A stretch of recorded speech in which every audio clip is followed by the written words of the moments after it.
Hi guys, welcome back to the show. Today we're going to talk about looking at our portfolio as a whole. And for an example, I'm going to use my portfolio. We're going to talk about all the parts of my portfolio. We have a lot. Remember, I always consider a portfolio his and hers. So if you're married, look at it all as one picture.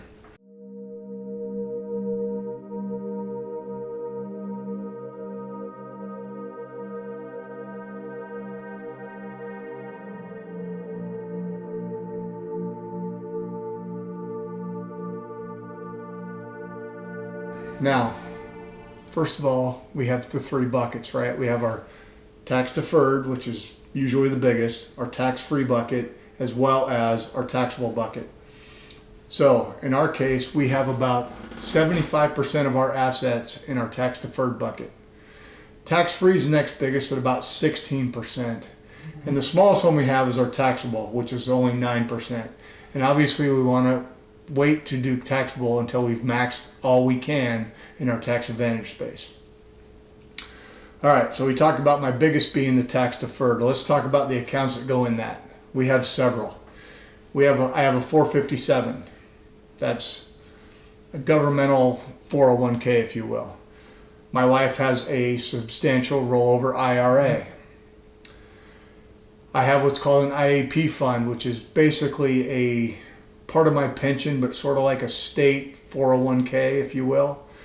I have a 401a. Because I have a 457, if my employer makes a match to my 457, it counts towards my contribution.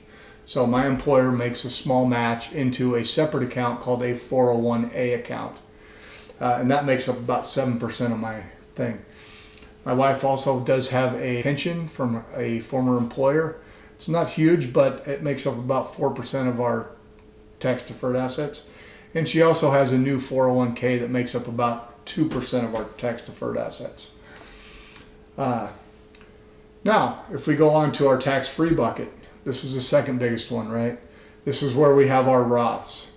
I have a Roth, which is about 49%. My wife has a Roth, hers is about 38%. I also have a small PEP. Now, people don't know what PEPs are. PEP is Post-Employment Health Plan. It's an HRA, which is a health reimbursement account. Think of it sort of like an HSA. So I have it marked with an asterisk, you guys. And the reason that is this is money that I get a small amount each month put in from my employer, and I'm allowed to sell my vacation back annually to add to the amount. So it's not huge, but if I use it in retirement and I use it for medical reimbursable expenses, it's all tax-free.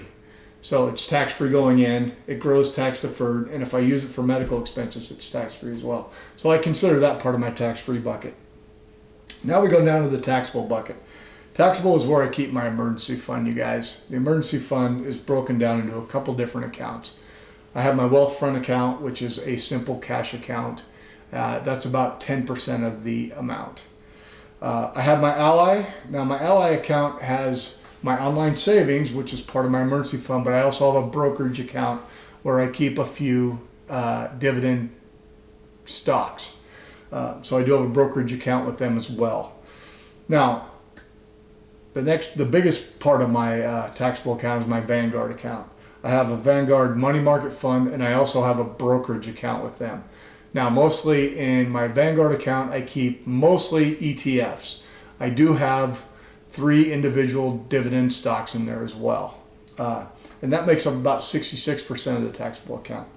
The other thing I have is my I-bonds. Those are through Treasury Direct. And if you're not sure about those, I-bond stands for inflationary bond.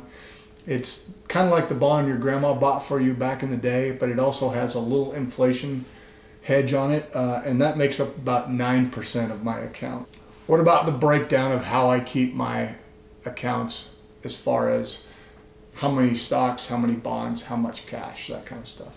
So I like to refer to stocks as equities because that's what they are. Now, equities can be individual stocks, they can be mutual funds, they can be index funds, they can be ETFs, but basically you're investing in companies in equity.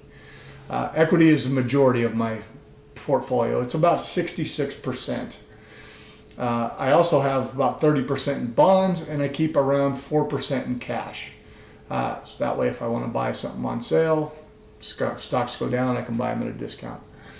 Okay, so let me break down what I actually have in my equities box. I have about 58% is US stocks, large cap companies. So these are the big companies.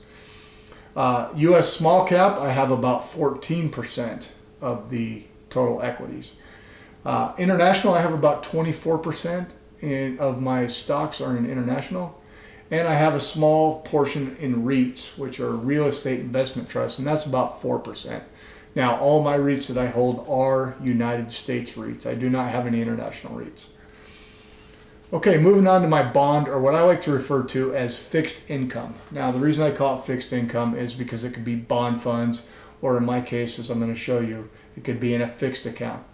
So, 52% of my fixed income is in Vanguard Total Bond Market Index, and my wife's rollover. The second thing I have, through my 457, we have a fixed account, which is basically a cash account that guarantees 3%. So I do have about 48% of my fixed income in that as well. And that's the money I'm going to use when I retire in a few years for the first couple years. That's the cash I'm going to spend so that I don't have to touch any of my stocks in case they go down. It's a kind of unique situation that we have through our 457 provider, and it's pretty valuable to me. Okay, let's look at the cash bucket. Now, the cash bucket, as I said, is mainly the emergency fund, although a little bit for buying stocks on sale. So my Wealthfront cash account is about 28% of the cash.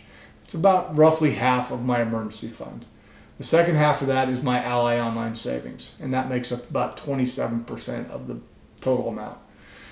The Vanguard Money Market Fund is the money that I use if I'm going to buy any stocks or ETFs on sale. So the market goes down, I feel like it's time I can buy it. Now, I'm not a market timer, but I also know what I paid for what I have. And if I can buy it at a discount, I'm going to take the advantage of it. All right, and the last thing is the I-bonds that we talked about, and those make up about 25% of my cash holdings. I use those as sort of second tier for my emergency fund. The first two tiers obviously are simple. I can get the money out in a couple of days.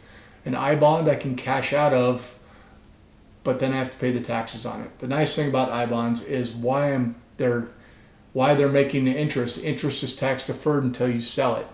The other thing is they're always interest free for your state, which is kind of a nice thing. But anyway, that's an overview of my portfolio. Now, for numbers, I will tell you that I'm high six figures when you put them all together. Not quite 7, but close.